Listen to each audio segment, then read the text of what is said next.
The vanishing horizon. The ocean has always been a place of mystery. Sailors speak of it with reverence, sometimes even fear. Its vastness humbles, its depths hide ancient secrets. Yet within the Atlantic Ocean lies a particular stretch of sea where the rules bend, where reality is thinner, where names become echoes. That region is the Bermuda Triangle. Bound by the points of Miami, Bermuda, and Puerto Rico, this triangular patch of ocean spans more than 500,000 square miles. Calm to the eye, tranquil to the instruments, until suddenly, it isn't. Reports of disappearing ships, malfunctioning equipment, and missing planes have plagued this region for over a century. But none of them come close to what happened on a mild December afternoon in 1945. Flight 19 and the first silence. It began as routine. 5 Grumman TBM Avenger torpedo bombers lifted off from the Naval Air Station in Fort Lauderdale at 2:10 p.m. on December 5th. Their mission, a simple navigation and bombing exercise over the Atlantic. Their call sign, Flight 19. The skies were clear, the pilots were experienced, the aircrafts were well-fueled and inspected.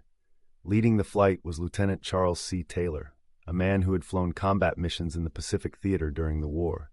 No one had reason to expect what would unfold. Roughly 2 hours into the flight, the first sign of trouble emerged. Base operators picked up a garbled transmission.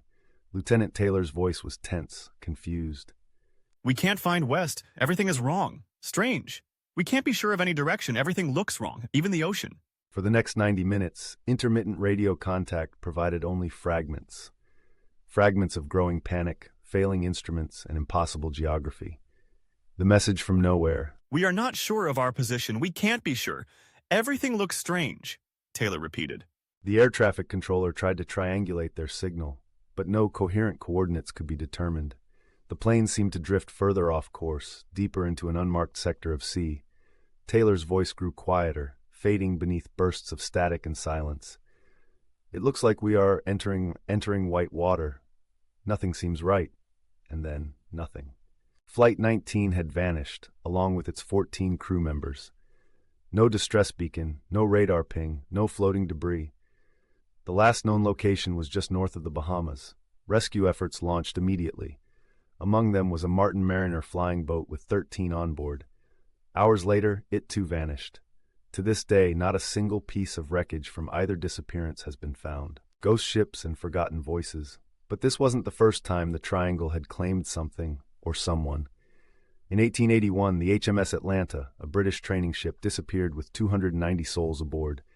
In 1918, the USS Cyclops, a massive Navy collier, vanished without a trace between Barbados and Baltimore. No SOS, no oil slick, no bodies, just silence. Ships have been found adrift, intact, sails up, meals on the table, yet completely devoid of crew. Like the Mary Celeste, the infamous ghost ship discovered in 1872, floating off the Azores, abandoned mid-meal. Although it technically disappeared outside the Triangle's borders, it became an early whisper in the long story of the Atlantic's strange behavior. Over the years, vessels like the Carroll A. Deering and the Connemara IV followed a similar pattern. Ships that should have been accounted for, yet were lost in timeless drift, empty as if life had been plucked from them mid-motion. Of lights and time. The stories do not end with ships.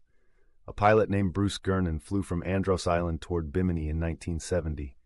Weather was clear. His Beechcraft Bonanza was well maintained. At 11 a.m., a peculiar cloud formation appeared, shaped like a donut, slowly rotating. Gernon flew into it. Inside, all sense of direction failed. The sky turned white. Instruments spun. The radio cut out. He later described being surrounded by electric fog and a tunnel of cloud that pulsed with bluish light. Then suddenly he emerged near Miami, 100 miles ahead of schedule. His plane had consumed less than half the expected fuel. Radar towers never saw him approach. He called it a time warp. Scientists called it an illusion. But no one could replicate what he experienced. And to this day he stands by every word. A door that remains open. Perhaps we search too hard for logic in a place meant to confound it.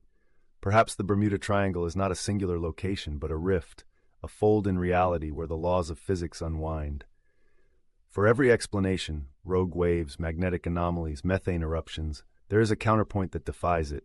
Witnesses do not agree. Theories do not align, but the vanishing continues, and so the sea waits and watches. Some say the triangle is merely myth, others say it's the doorway to Atlantis. Still more whisper of portals to other realms, dimensions beyond understanding.